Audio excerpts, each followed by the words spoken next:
मला 2018 नंतर आजपर्यंत एकही मराठी चित्रपटाची ऑफर आलेली नाही. आम्ही इतक्या रडलो होतो पहिला प्रयोग झाल्यानंतर. बापरे बापरे, मी नाटक बघतानाही रडत होते, प्रयोग झाल्यानंतरही रडत होते, आम्ही एकमेकींना मिठ्या मारूनही रडत होतो. ती एंट्री करता आणि अख्खं तुमच्यासाठी आलेलं भरलेलं थिएटर तुमच्यासाठी टाळ्या वाजवतं. नाटक सुरू व्हायच्या आधीच माझं आणि सईचं कुठलं तरी एक गाणं तिने पाहिलं आणि त्याच्यानंतर तिने मला फोन केला, मी तुझं आणि सई मावशीचा डान्स बघितला. मी माणूस म्हणून जास्त बेटर झाले आणि फुलले लग्नानंतर. माझ्या चांगल्या गोष्टींना खतपाणी घालणारं आणि माझ्या वाईट गोष्टींना लगाम घालणारं एक माणूस मला आयुष्यात मिळालं, तो म्हणजे उमेश. मंडळी नमस्कार, मी प्रेरणा. तुम्ही बघताय सकाळ. आज माझ्यासोबत जी कलाकार आहे, म्हणजे आपल्या प्रत्येकाला तिचे कॅरेक्टर्स किंवा तिचं काम कनेक्ट होणारं वाटतं. मग आपल्याच कुटुंबातली एक असेल किंवा ओळखीतली एक मैत्रीण, बहीण अशी कायम जाणवत असते. पण ते काळानुरूप बदलत गेलं तिच्या विविध भूमिकांमधनं आणि आता आपण सध्या तिला OTT क्वीन असं म्हणू शकतो. प्रिया बापट आहे आपल्यासोबत. खूप खूप स्वागत आहे प्रिया. मला खूप छान वाटतं आणि तुझ्या स्माईलने 4 छान लागलेत स्टुडिओ. थँक्यू. मला पण खूप छान वाटतं. आपण खूप दिवसांनी, खूप महिन्यांनी भेटतो आहोत आणि वेगवेगळ्या वेळांना वेगवेगळ्या नवनवीन गप्पा आपण मारल्यात. सो मला खूप छान वाटतंय तुला भेटून. आणि मी उत्सुक आहे तुझ्याशी विविध गोष्टी जाणून घेण्यासाठी, कारण किती वैविध्यपूर्ण काम सुरू आहे Priya. Very proud of you. पण सगळ्यात आधी उल्लेख करावा असं वाटतो IMDbच्या यादीमध्ये, जेव्हा भारतातील पॉप्युलर सेलिब्रिटीजच्या यादीमध्ये तुझं नाव येतं तेव्हा खरंच खूप कौतुक वाटतं. थँक्यू. तुला काय वाटतं फिलिंग? अरे खूप मला असं वाटतं की आपला कलाकार म्हणून एक प्रवास सुरू असतो आणि त्या प्रवासात वेगवेगळे टप्पे येतात आणि आपण प्रत्येक टप्प्यावरती एका अर्थे नव्याने पुन्हा एकदा सुरुवात करत असतो. म्हणजे जेव्हा मी शाळेत काम करत होते तेव्हा एक होतं, मग मी अभिनेत्री बनायचा विचार केला तेव्हा एक वेगळं सुरू झालं. मग मी मराठीत एक काहीतरी नाव कमवलं, मग आता हिंदीत काम करायचं ठरवलं तेव्हा परत नव्याने सुरुवात झाली. तर ज्यावेळेला हे सगळे प्रवास तुमचे एकत्रितपणे नोट डाऊन करून त्याबद्दल कौतुक म्हणून तुमचं जेव्हा काय म्हणतात, मला असं वाटतं की ते एक व्हॅलिडेशन आहे, एक पोचपावती मिळते. सो IMDbची ही जी लिस्ट आहे ती, इफ एव्हरीवन नोज, ती दर आठवड्याला बदलत असते. सो मला असं वाटतं की जेव्हा तुमचे जास्तीत जास्त रिलीजेस असतात, तुमच्याबद्दल लोकांना जास्त उत्सुकता असते, लोक तुमच्याबद्दल सर्च करत असतात, शोधत असतात, तुम्हाला तुमच्याबद्दल जाणून घेऊ इच्छित असतात, तेव्हा तुमच्याबद्दलच्या उत्सुकतेमुळे आणि तुमच्या नंबर ऑफ कामांमुळे ते रँकिंग वर येतं. तर मला खूप छान वाटलं त्या दिवशी. ऍक्च्युली सकाळी आम्ही प्रमोशनच करत होतो, शूटला होतो आणि सकाळी मला फोन आला IMDb मधनं डायरेक्ट की असं असं झालं आहे आणि आम्हाला तुमचं कोट हवं आहे. तर मला इतकं छान वाटलं. मला असं वाटलं की आपण जे काहीतरी करू इच्छितो आहोत त्या तुम्ही योग्य दिशेने प्रवास करता आहात ह्याची एक पोचपावती ती आहे. सो पण आताचं निमित्त राज जेव्हा आहे त्याच्यासाठी आहे. म्हणजे जेव्हा नाव ऐकलं ना, तर मी तुला मगाशी रिएक्शन दिली की काहीतरी वेगळं असेल, म्हणजे काहीतरी भन्नाट डोक्यामध्ये थॉट्स आले नाव ऐकून, आणि जेव्हा सगळं बघितलं त्याच्यानंतर ते थॉट अपोजिट झाले सगळे की अरे काहीतरी छान आहे, गोड आहे. पण तुझा एकंदरीत राज जेव्हाचा अनुभव कसा राहिला? तुला मी खरं सांगू, म्हणजे अजिबातच हे शोचं प्रमोशन आहे वगैरे म्हणून मी सांगत नाही, पण ना खूप चांगल्या माणसांनी एकत्र येऊन खूप मनापासून बनवलेली प्युअर गोष्ट आहे ही. म्हणजे प्रत्येकच काम आपण असं करतो जे आपण टीम बघूनच करतो. म्हणजे मी तर खूप म्हणजे चोखंदळपणे टीमही निवडते. म्हणजे मला असं वाटतं की नुसतंच माझं पात्र काय हे महत्वाचं असतंच माझ्यासाठी, पण त्याच्याबरोबर कोणत्या लोकांबरोबर आपण असोसिएट होतोय हेही माझ्यासाठी खूप जास्त महत्वाचं असतं. सो ही सगळी लोक इतकी छान आहेत ना, एकही दिवस परिणाम मला सेटवरती आल्यानंतर आता पॅकअप करा मी घरी जाते असं एकदाही फिलिंग नाही. कंटाळवाणं नाही, थकवणारं पण नव्हतं. कितीही काम केलं तरी आम्ही थकायचोच नाही. आम्हाला असं वाटायचं की चला चला अजून करूया, ह्या टीम बरोबर अजून करूया. अत्यंत डिसिप्लिन सेट आणि अत्यंत रिलेटेबल गोष्ट.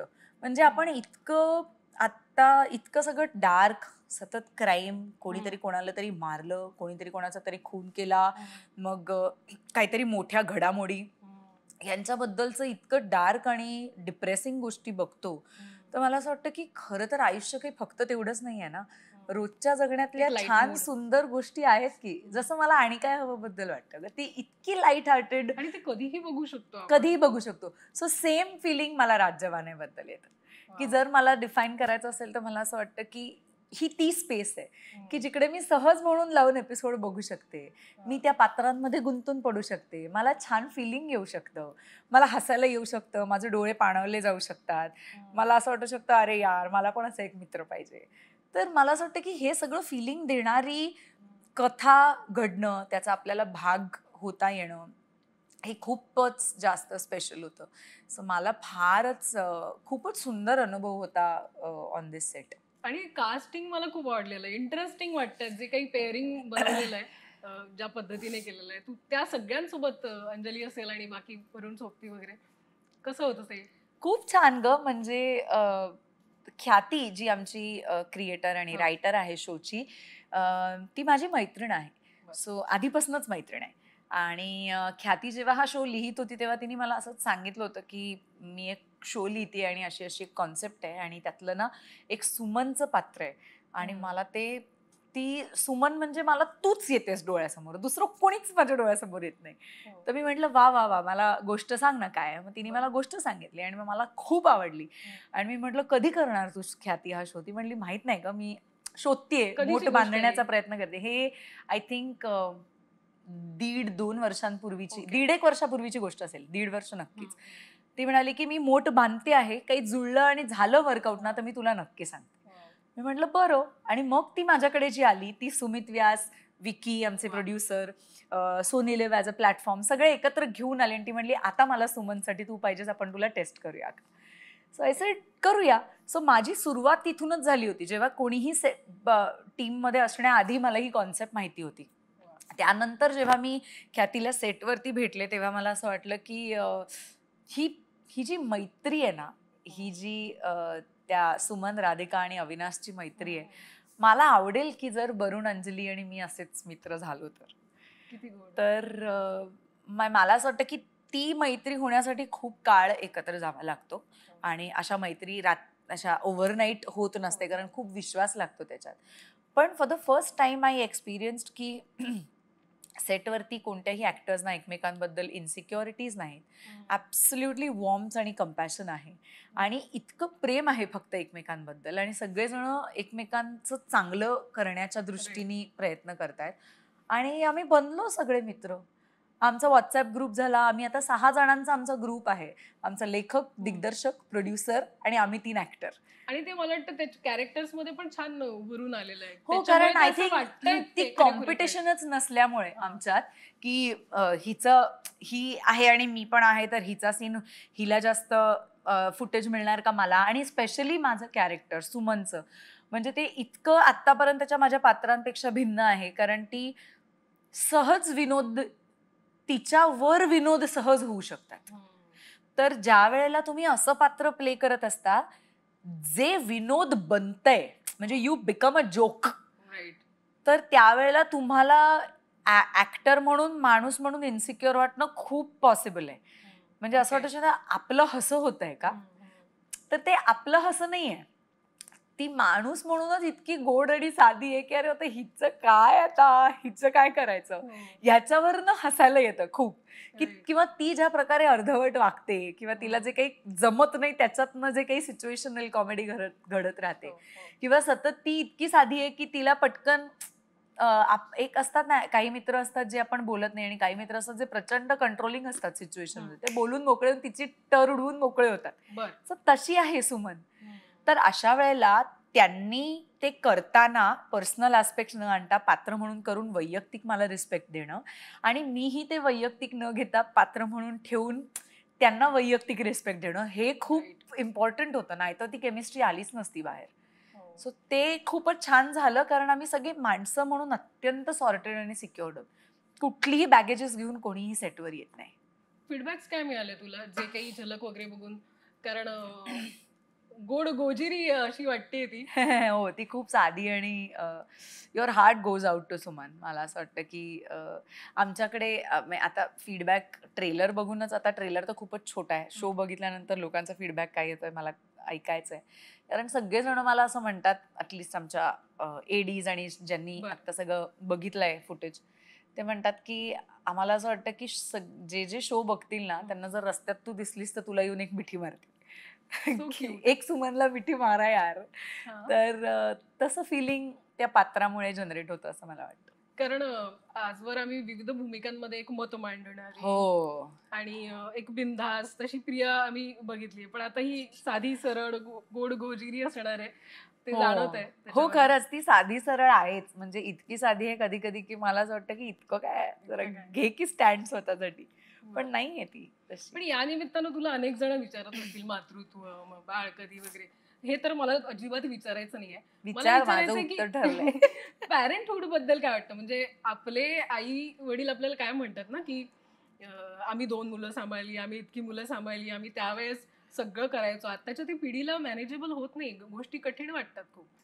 तुला काय वाटतं? पण मला असं वाटतं की आत्ताच्या पिढीला जर ते मॅनेजेबल होत नसेल तर तो काही त्या पिढीचा दोष नाहीये, हा काळाचा दोष आहे. ह्याला तुम्ही अगदी. काही नाही करू शकत. म्हणजे आपण लहानाचे मोठे होत असताना, आता मी 40त वाढलेली मुलगी आहे. एक तर माझी आई बाय डिफॉल्ट घरी होती 24 तास. तिला कोणी सांगितलं नाही की तू नोकरी करू नकोस किंवा काय. तिला नव्हती करायची. शी वॉज आपल्याकडे बराच वेळा आया चोजन हाऊसवाईफ होत्या. हो. Okay 90% of the time chosen housewife बरोबर. होत्या. त्याच्यामुळे त्यांना मुलांना घरात वाढवणं हा टास्कच पडला नाही. कारण त्यांना मूल आणि घर हीच त्यांची जबाबदारी आणि प्रायोरिटी होती. आताच्या बायका तशा नाही आहेत ना. आताच्या फॅमिली स्ट्रक्चर्स आर डिफरंट. आता आपण एकतर सगळे म्हणजे आता मी जसं म्हटलं तसं मी 40त वाढले. तर माझ्या आईला कुठे खाली जायचं असेल तर माझी आई मला माझ्या घरात एकटीला टाकून पण निघून गेली तरी जाऊ काही फरक शकायची. पडायचा नाही. कारण आजूबाजूचे शेजार पाजारचे असायचे माझ्यावर लक्ष ठेवायला. आता हे तू फ्लॅटमध्ये करू शकतेस का? अगदीच नाही. नाही करू शकत. तुमच्या प्लस कामाची गरज आणि पैसे कमवण्याची गरज इन टर्म्स ऑफ इन्फ्लेशन आणि रोजगार मिळवण्याची गरज महागाईमुळे इतकी वाढली आहे हो. की घरात असलेला प्रत्येक मेंबर काम करतो काम करतोय. आणि मग ते कुठेही असू देत. मग अशा वेळेला त्यांना त्यांच्या मुलांचं संगोपन करायला आयदर त्यांना नॅनी परवडायला पाहिजे हो. किंवा त्यांना हे ओके म्हणायला पाहिजे की ठीक आहे मला मूल हवंय, मला मूल झालंय, पण मी त्याला बाळा क्रेश मध्ये ठेवून मी जाणार आहे कामावर. कारण जर मला त्याची पुढची 20 वर्षाचं संगोपन करायचं असेल तर मला आज काम करायलाच पाहिजे. हो. सो हा काळाचा फरक आहे. ह्याला अगदीच. तुम्ही पिढीचा दोष नाही म्हणू शकत. त्यामुळे ज्यांना खूप जास्त हेल्प परवडते हम्म. किंवा जे अजूनही जॉईंट फॅमिलीमध्ये आहेत, Right. अशांनी मुलं जन्माला घातली तर त्यांना ते एक वेळ सोपं पडतं. म्हणजे आज मी आणि उमेश जरी मी फक्त विचार केला तरी मला ना माझी आई आहे ना उमेशची आई आहे, ना मला सांगायला कोणी आहे ना माझ्याकडे बघायला कोणी आहे. अगदी. त्याच्यामुळे मला एकतर कंपल्सरी नॅनी ठेवायला लागेल. हो. मग परत हा जीव आपला संस्कार म्हणून जळतोच की माझं मूल मी जन्माला घालायचं आणि तिसऱ्याच्या हातात का द्यायचं वाढवायला. हो, हो. मग ह्या सगळ्या कॉम्प्लिकेशन्स मधनं हे निर्माण होणारे प्रश्न आहेत आणि हे त्यामुळे मला नाही वाटत की हा पिढीचा प्रॉब्लेम आहे, हा काळाचा प्रॉब्लेम आहे ज्याला प्रत्येक जण आपापल्या परीने उत्तर शोधत असतो. त्याला एक माझ्या सख्या बहिणीला मुलगी आहे 7 वर्षाची. सो ती शारीवा झाल्या क्षणी तिने मला विचारलं होतं की प्रिया आता काय माझं काम आता सुटणार का? मी म्हटलं काळजी नाही करायची, I try my best to get you back on track. आणि ती 3ऱ्या महिन्यात कामाला लागली. ती सिरियलचं स्टायलिंग करायला लागली, ती तिचं स्वतःचं सुरू केलं. आता आम्ही स्वतःचीच ब्रँड सुरू केली. सो ती तिकडे फोकस करते. कधी तिला गरज असली मला पिक्चरला जायचंय मी तिला म्हणते मला सुट्टी आहे तू शारीवाला माझ्याकडे सोड. पण हे करणारा एक माणूस लागतं. कनेक्ट झाली तुझ्या बहिणीच्या मुलीसोबत आणि ते हो. लहानपणापासून मी सगळं केलंय तिचं. सो माझी बहिणीच्या प्रेग्नन्सीचे पहिले 3 महिने ती माझ्याचकडे होती. कारण परत तेच माझी आई वॉजंट फिजिकली सो स्ट्रॉंग की ती माझ्या बहिणीचं सगळं करू शकेल. त्यामुळे म्हणजे आई ओकेच होती. त्यामुळे पहिले 3 महिने श्वेता माझ्याकडे होती कारण तिला खूप त्रास झाला होता. आणि त्याच्यानंतर ती 7 महिने ती 7व्या महिन्यात आईकडे राहायला गेली. मग ती आईकडे होती. मग डिलिव्हरी नंतर पण तिला सिझेरियन होतं, स्टिचेस होते, त्यामुळे परत ती माझ्याचकडे होती. परत तिला पटकन बघायला आणि रात्री 1 वाजता प्रिया शारीवाला काहीतरी होतंय हे सांगायला ती आईबाबांना नाही सांगू शकत ॲट दॅट एज. तर तिला फोन करणारी मीच होते. So I have been there, done that every single bit. त्यामुळे मला असं वाटतं ती माझीच मुलगी आहे. पण ती खूप तुझ्याशी कनेक्टेड हो असेल ना? बाई तिला माझी. काय वाटतं तुझ्या कामाबद्दल? ती बघते तर तिला खूप आवडतं, तिला मज्जा येते. पण तिला आता माहिती आहे की तिला माझ्या मते शारीबात 2-3 महिन्याची होती तेव्हापासून माझं शूटिंगला श्वेता तिला घेऊन आली आहे. आणि ती तेव्हा सिरियलचे कास्टिंग करायची, त्यामुळे श्वेता तिला सांगलीला वगैरे घेऊन जायची शूटिंग. श्वेता तिला कुठेही घेऊन जायची शूटिंगला. त्यामुळे शारीबाने ऑलवेज शूटिंग सेट हा तिच्या जन्मापासून बघितलेला आहे. त्यामुळे तिला त्याच्याबद्दल तसं काही वेगळं नाही वाटत. आता तिला कळायला लागल्यानंतर तिचं असं होतं की तिने आणि काय हवंच बघितलं होतं तेव्हा ती जुई साकेत बघून ती हे झाली. उमेशची एक सिरियल आली होती, अजूनही बरसात आहे. त्या सिरियलच्या वेळेला ती प्रचंड चिडली होती की तू प्रिया मावशीला सोडून मुक्ता मावशी बरोबर का गेलास. तर हे तिला तेव्हा प्रश्न पडत होते. मग नंतर तिच्या ओळखी झाल्यानंतर तिला सांगितलं. किंवा ती माझं आणि सईचं कुठलं तरी एक गाणं तिने पाहिलं आणि त्याच्यानंतर तिने मला फोन केला, मी तुझं आणि सई मावशीचा डान्स बघितला. हा, काहीतरी तिने टीव्हीवर बघितलं असेल, आय डोंट नो. सो आता ह्यांना सगळ्यांना ती ओळख त्यांची knows that we are friends. आणि त्यामुळे तिला आता काही असं वेगळं नाही वाटत. आता शी नोज की उमेश काका प्रिया मावशी नाटक करतात, ते ऍक्टिंग करतात, आई कॉस्ट्युम करते, असं सगळं तिला माहिती. पण एक छान असतं ना, आपण जेव्हा फॅमिली सोबत इतकी छान कनेक्टेड असतो ना, त्यामुळे एक काम करताना एक तो रिफ्रेशिंग एलिमेंट मला वाटतं तिच्यामुळे तुझ्यामध्ये येत असावा, जेव्हा केव्हा ती सेट. रिफ्रेशिंग किंवा एक्झॉस्टिंग पण दोन्ही. मला असं वाटतं की राज जवानामध्ये पेरेंटहुडचं जे बाळकडू आहे ते मला शोच्या आधी शारीवानीच दिलंय, मी आई न होताच. की ह्याचा अंदाज आहेच मला की माझ्या बहिणीला किती तिच्याबद्दल प्रेम आणि ओढ आहे, आणि किती किती वेळा असं वाटतं की आता हिला कोणीतरी थोड्या वेळासाठी घेऊन जावा. बरोबर. मला असं वाटतं हा शो प्रत्येक जणाला, म्हणजे जे मातृत्व आहे, आई आहेत, किंवा कोणाला वाटतंय की मूल व्हावं वगैरे, या सगळ्याच लोकांना कनेक्ट होणार आहे. कारण मी जेव्हा बघितलं तर मी पण माझ्या काही फ्रेंड्सला आणि रिलेटिव्हजला ते शेअर केलं की हे खूप कनेक्ट होणारं वाटतंय बघा, त्या गोष्टी त्याच्यामध्ये जाणवतात. आणखीन एक विचार असं वाटतं प्रिया, की लग्न करत असताना ती एक असतं ना की जबाबदारी वाढणारे, एक व्यक्ती आपल्या आयुष्यात असणारी, या सगळ्या गोष्टी. पण तुझ्या बाबतीत ते लग्नानंतरही जाणवलं नाही, कारण ते कामातलं सातत्य असेल किंवा कन्सिस्टंटली तुझं काम असेल किंवा त्याच्यात होणारे बदल आणि विविध प्रोजेक्ट करत असताना. तुला काय वाटतं तुझ्या बाबतीत ते कशा पद्धतीने लग्नानंतरही कायम छान पद्धतीनं राहिलं करिअरच्या बाबतीत? मला असं वाटतं की मी आधीही हे म्हटलंय की मला माझं करिअर किंवा माझं काम किंवा मी माणूस म्हणून जास्त बेटर झाले आणि फुलले लग्नानंतर. कारण मला असं वाटतं की मला माझ्या अडचणी, माझे प्रॉब्लेम्स समजून घेणारं, माझ्या चांगल्या गोष्टींना खतपाणी घालणारं आणि माझ्या वाईट गोष्टींना लगाम घालणारं एक माणूस मला आयुष्यात मिळालं, तो म्हणजे उमेश. कारण बऱ्याचदा मला असं वाटतं की माझे आई वडील हे आमच्यापेक्षा इतके मोठे होते की आमच्या जनरेशनचे प्रॉब्लेम्स त्यांना समजायचे नाहीत. दो दे वर ऑलवेज देअर. आणि ते कधीच त्यांनी आमच्यातलं कम्युनिकेशन कधीच कमी नाही होऊ दिलं. पण तरीही मला असं वाटतं की काही गोष्टी ह्या प्रॅक्टिकली तुम्हाला आपल्या पिढीच्या, आपल्या वयाच्या माणसांकडनं ज्या कळतात त्यांना. कारण माझ्या आई वडिलांचं लग्नच झालं जेव्हा माझे बाबा 43 वर्षाचे होते आणि आई 34 वर्षाची होती. त्यामुळे बाय द टाइम आम्ही आमच्या आई वडिलांमध्ये आणि आमच्यामध्ये साधारण एक 40 वर्षाचं अंतर आहे, 40-45 वर्षाचं अंतर आहे. त्याच्यामुळे ती गॅप खूपच जास्त जाणवायची आम्हाला. पण ते मला असं वाटतं की उमेश जास्त चांगलं समजून घेऊन मला फुलवू शकला. सो आय थिंक मला असं वाटतं my career flourished after I got married.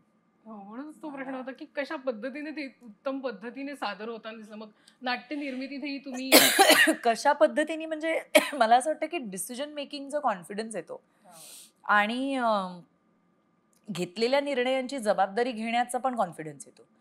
जेव्हा तुम्हाला माहितीये की तुम्ही चुकलात तरी समोरचा माणूस तुम्हाला जज नाही करणार आहे. ते आणि आमच्या दोघांचा एकमेकांवर खूपच जास्त विश्वास आहे. So I think. आणि ते प्रेम आहे. प्रेम तर काय आहे ते आम्ही बघतोच केमिस्ट्रीच्या माध्यमातून. म्हणजे तुम्ही जेव्हा केव्हा एकत्र दोघं येतात, परफॉर्म करतात, ते लोकांना बघायला कायम आवडतं. म्हणजे नाटकाच्या बाबतीत असेल. पण नाट्य निर्मिती नंतर तुला काय वाटतं, नाट्य निर्मितीमध्ये आल्यानंतरचा बेस्ट पॉइंट काय जाणवला?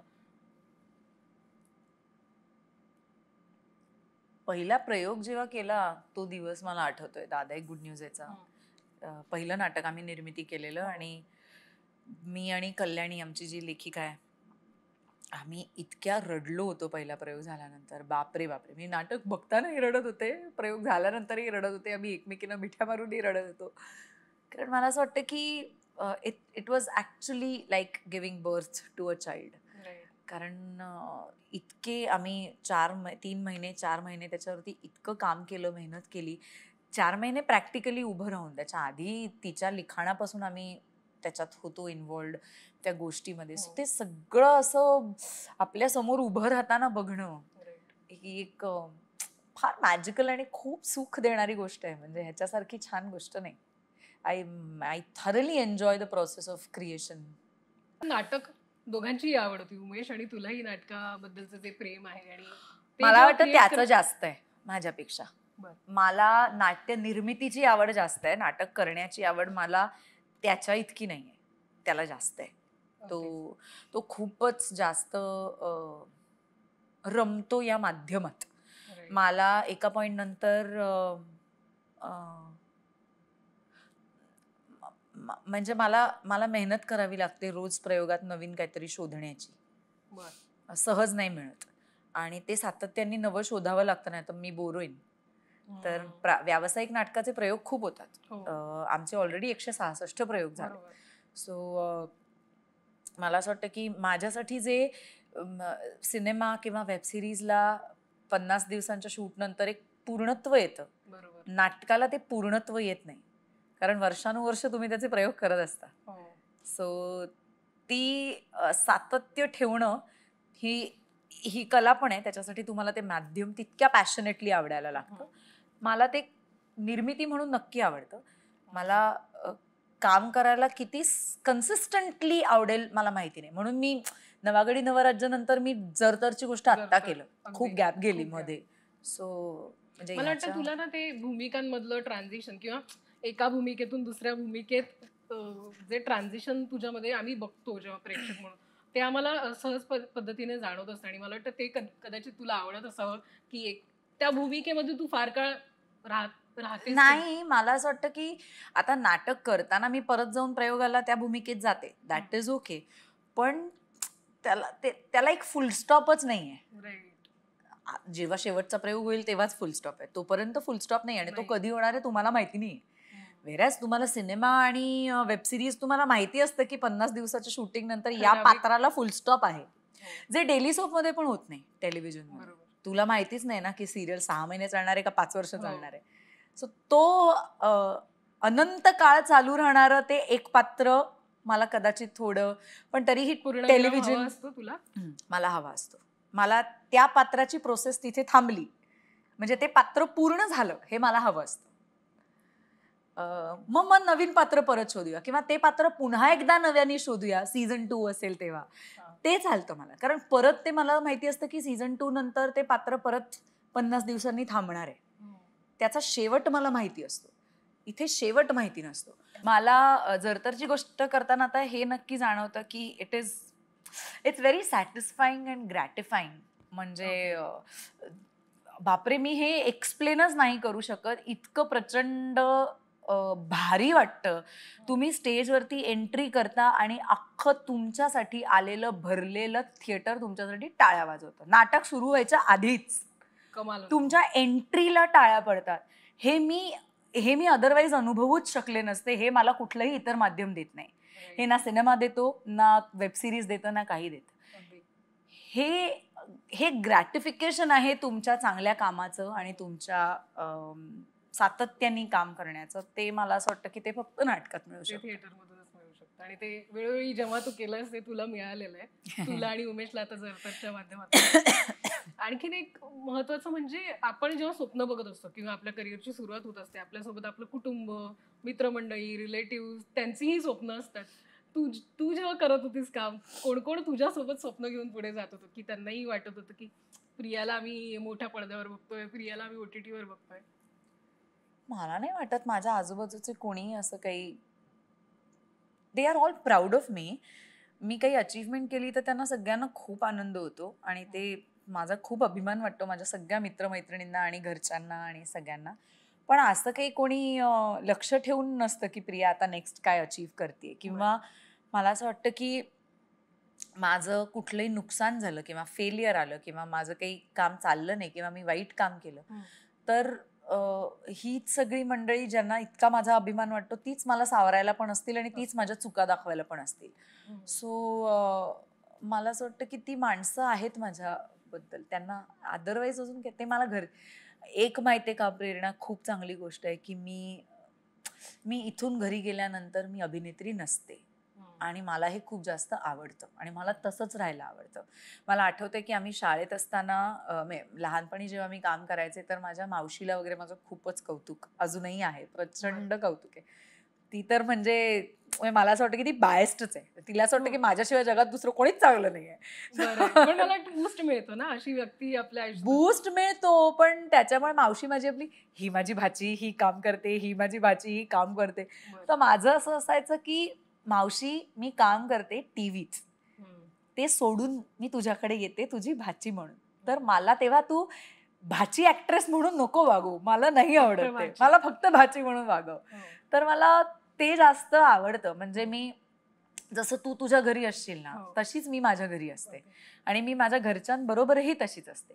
त्यामुळे मला आपलं मला मला आणि उमेशला प्रचंड आवडतं अभिनय करायला. It's our passion, but it is also our profession. Job घेऊन घरी नाही यायचा, जॉब करायचा आणि मग घरी यायचं, माणूस म्हणूनच घरी यायचं. तेच महत्वाचं आहे मला वाटतं एका कलाकारासाठी. तो एक ट्रान्झिशन असतो ना, आपण स्वतः बिंग यू, ते महत्वाचं. हा, कारण ते नाही झालं, तुम्ही सातत्याने तुमची पात्र आणि तुमचं अभिनेतेपण आणि तुमचं सक्सेस घरी घेऊन यायला लागलात तर मग तुम्हाला काही वेगळं आयुष्यच नाही जगता येणार. नॉर्मल माणसांचं आयुष्य कसं जगणार आपण? पण प्रिया आम्हाला कायम म्हणजे आता ऑन कॅमेरा आणि ऑफ कॅमेरा जे आहे ती दोन्ही प्रियाच आहे. कारण कलाकार म्हणून जेव्हा आम्ही भूमिकांमधनं बघतो तेव्हाच झालेलं ट्रान्झिशन आणि ते रात जेव्हामध्येही जाणवत आहे. आणि त्यासाठी अर्थात तुला खूप छान प्रतिक्रिया मिळतील रिलीज नंतर. पण तू OTT मध्ये छान रमलीयस का प्रिया? कारण छान छान भूमिका करतेस. आता सोनी लिव्ह सोबतही आणखीन काही छान करणार आहेस. हो, तर त्याबद्दल जर थोडं सांगितलं. मला हो, मी OTT मध्ये रमले असं म्हणायला हरकत नाही. मला रमलेपेक्षा मला असं वाटतं की संधी, ऑपॉर्च्युनिटीज तिकडे जास्त मिळतात आणि वेगवेगळ्या प्रकारचं काम करायला मिळतं, जे मला जास्त आवडतं. म्हणजे सिटी ऑफ ड्रीम्स मधली मी वेगळी आहे आणि राज जवानी मधली मी पूर्णतः वेगळी आहे. तर ही संधी मला अभिनेत्री म्हणून जिकडे मिळते ते मी काम करते. असं मी काही माध्यम बघून करत नाही, पण मला असं वाटतं की माझ्यासारख्या कलाकारांना OTT ह्या खूपच जास्त चांगला प्लॅटफॉर्म आहे.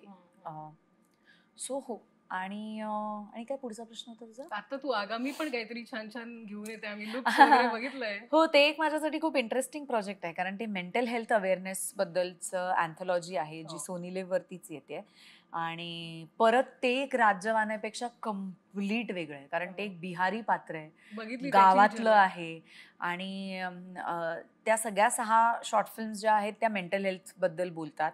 त्यातली आमची शॉर्ट फिल्म ही खूपच अँझायटी आणि पॅनिक अटॅक्स बद्दल बोलते. सो खूपच वेगळं ते एक डार्क डिप्रेसिंग थोडंसं पात्र होतं. लुकही वेगळा आहे. हो, लुकही वेगळा आहे. सो मला असं वाटतं की ऍक्टर म्हणून आपण कायम काहीतरी नवीन ट्राय करण्याच्या ह्याच्यात असतो ना, पण मला असं वाटतं तो शोही खूप ती अँथॉलॉजी खूप महत्वाची आहे. त्या सगळ्या 6 शॉर्ट फिल्म्स खूप महत्वाच्या आहेत आजच्या काळात. To talk about mental health is very important. Right. पण मराठी चित्रपट सगळेच विचारतायत, प्रिया काय होत आहे? काहीच नाही होत आहे. तुला खरं उत्तर जाणून घ्यायचंय, खरं, तुझ्याकडनं खरंच ह्याची ठळक बातमी करणार. मला 2018 नंतर आजपर्यंत एकही मराठी चित्रपटाची ऑफर आलेली नाही. का म्हणतेस? एकही नाही. एकच आली जो मी केला. एक मराठी चित्रपट गेल्या वर्षी जूनमध्ये उमेशने आणि मीच केला. तो आता कधी रिलीज होईल मला माहिती नाही, पण एक चित्रपट उमेशने आणि मी एकत्र केला आता, मराठी चित्रपट जो येईल.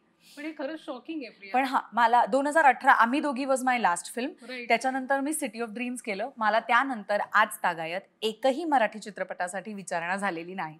सो जर प्रेक्षकांना मला मराठी चित्रपटात बघायचं असेल तर मराठी चित्रपटाच्या दिग्दर्शक आणि लेखकांनाही वाटलं पाहिजे की त्यांना मला बघायचंय आणि त्यांनी मला विचारलं पाहिजे. सो हा प्रश्न माझ्यासाठी व्हॅलिडच नाही, कारण मी एकाही चित्रपटाला नाही म्हटलेलंच नाहीये. माझ्याकडे आलाच नाहीये तर मी नाही कशी म्हणू? काय वाटतं तुला कारण? मला नाही माहिती का, मी खूप विचार केला ह्याचा. म्हणजे आणि अजिबातच माझं असं म्हणणं नाहीये की मी हिंदीत करते तर मला मराठीत करायचं नाही, कारण मी आणि काय हवं करतच होते की. मी मराठी नाटक करतेच आहे की, मराठी नाटकाची निर्मितीही करते, मराठी नाटकात कामही करते. सो माझं असं काहीच म्हणणं नाही. मला नाही माहिती कोण तुझे लेखक, दिग्दर्शक, निर्माते मित्र आहेत, त्यांना विचार. मला नाही माहिती का. मराठी चित्रपटाच्या मोठ्या पडद्यावर प्रिया बापट हवी आहे आणि ती सातत्याने अरे ते माझ्या हातात नाहीच आहे, पण ते त्यांच्या हातात आहे. कारण त्या भूमिकांमधनं म्हणजे प्रेक्षक जेव्हा मोठ्या पडद्यावर प्रिया बापटला बघतात ते आवडत असतं आणि विशेष करून मराठी चित्रपटांमध्ये. मलाही आवडेल आणि मलाही काहीतरी वेगळं करायला आवडेल, पण मला खरंच मला अजिबातच न उलगडलेलं कोडं आहे हे की का मला लोकांना मराठी चित्रपटात घ्यावंसं वाटत नाही. पण ते त्यांना जेव्हा वाटेल तेव्हा ते येतील. माझे खूप जवळचे मित्रमैत्रिणी मला असं सांगतात, कदाचित त्यांना असं वाटतं की तू आता हिंदीत काम करतेस तर मराठीत करणार नाहीस, किंवा त्यांना असं वाटतं की मी फक्त स्त्रीप्रधान चित्रपट करते आणि जर ताकदीचा आणि स्त्रीप्रधान चित्रपट नसेल तर मी करणार नाही. तर माझं म्हणणं आहे की मग ही दोन्ही अत्यंत व्हॅलिड कारणं आहेत की मग तुम्ही ताकदीचा स्त्रीप्रधान चित्रपट बनवा आणि मग मला विचारा, मी करते. पण आपण चित्रपटच तसे नाही बनवले तर, म्हणजे मलाही नाही माहिती, पण जेन्युअनली आतापर्यंत आलेल्या कुठल्याही मराठी सिनेमाचा मला विचारणा झालेली नाही. मला वाटतं या मुलाखतीच्या माध्यमातूनही ते पोहोचावं आणि लवकरात लवकर मराठी चित्रपटाच्या मोठ्या पडद्यावर तू आम्हाला दिसावी, कारण तुझ्या चाहत्यांना आणि मला आणि जे पण मी खरं सांगू का, मी काही मराठी प्रेक्षकांना दुरावलेली नाहीये. अगदी त्यामुळे मला त्याची कमतरता काही भासत नाही की मी जरी चित्रपट करत नसले तरी मी नाटक करते आणि जे कमाल चाललं आहे, लोकांना जे प्रेम द्यायचंय ते मला रोज नाट्यगृहात येऊन देतात, ते मला लाईव्ह परफॉर्म करताना बघतात. त्यामुळे ना माझा मराठी प्रेक्षकांशी संवाद तुटलाय, ना माझा त्यांच्याशी काय म्हणतात माझा संपर्क त्यांच्याशी आहेच. सो मला असं वाटतं की चांगली कलाकृती करणं एवढंच माझा एम राहील कायम. आणि ते तू करतेस सातत्याने एंटरटेन, तो तर ते होत राहणार आहे. आणि आता सोनी लिव्हच्या माध्यमातून नवी सिरीज आगामी काळात जे जे येत आहे त्याच्यासाठी आम्ही सगळेच उत्सुक आहोत. प्रिया, खूप छान वाटलं, बऱ्याच दिवसांनी अशा छान कॅन्डिडेट गप्पा झाल्या आणि आय एम शुअर तुलाही मजा आली असेल. मज्जा, मला खूप मजा आली, कारण खूप दिवसाने मी मराठी इंटरव्ह्यू दिला. काय म्हणते, मी बघते तुझे हिंदी इंटरव्ह्यूज प्रिया, पण कुठेतरी आम्हाला मिस करत होतीस तिकडे असंही जाणवलं. हो, ऍक्च्युली असं खूप वेळा होतं. त्या दिवशी आमचा एक खूप मेजर लाईनअप होता आणि असे एक 20-25 इंटरव्ह्यू, 20-22 इंटरव्ह्यूज होते दिवसभरात. आणि ते इंटरव्ह्यूज सगळे संपल्यानंतर मी माझ्या काही मित्रमंडळींना फोन केला आणि मी सांगितलं, मला प्लीज भेटा, खूप पाऊस पडतोय तरी मला भेटा, कारण मला मराठी बोलायचंय.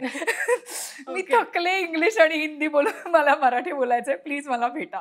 कारण उमेश तेव्हा नव्हता भारतात, तो बाहेर गेला होता, नाही तर मी घरी जाऊन त्याच्याशी बडबडले असते. पण so Priya Bapat in Marathi. I am glad मी आले आणि मजा आली मला बोलून. मलाही खूप मजा आली. खूप खूप शुभेच्छा प्रिया. मी कळवेलच तुला जेव्हा सिरीजचे एपिसोड्स बघेल आणि आगामी जे काही बघेल त्याची प्रतिक्रिया. प्लीज बघ प्रेरणा, कारण मी अजिबातच शोचं प्रमोशन म्हणून नाही सांगत, मी मैत्रीण म्हणून गप्पा मारायच्या म्हणून सांगते. खूप खूप खूप साधा, सरळ, हलका फुलका आणि आनंद देणारा शो आहे. त्यामुळे जरूर बघ, तुला मज्जा येईल आणि मला सांग. आणि काय हवंच्या वेळेसही मी ज्या पद्धतीने तुला रिस्पॉन्स दिला होता, फीडबॅक दिले होते, आय एम शुअर या बाबतीतही असं छान गोड घडणार आहे. तर त्यासाठी शुभेच्छा. आणि तू आलीच वेळात वेळ काढून इथे, त्यासाठी धन्यवाद. थँक्यू, मज्जा आली मला. Thank you so much. Thank you Priya.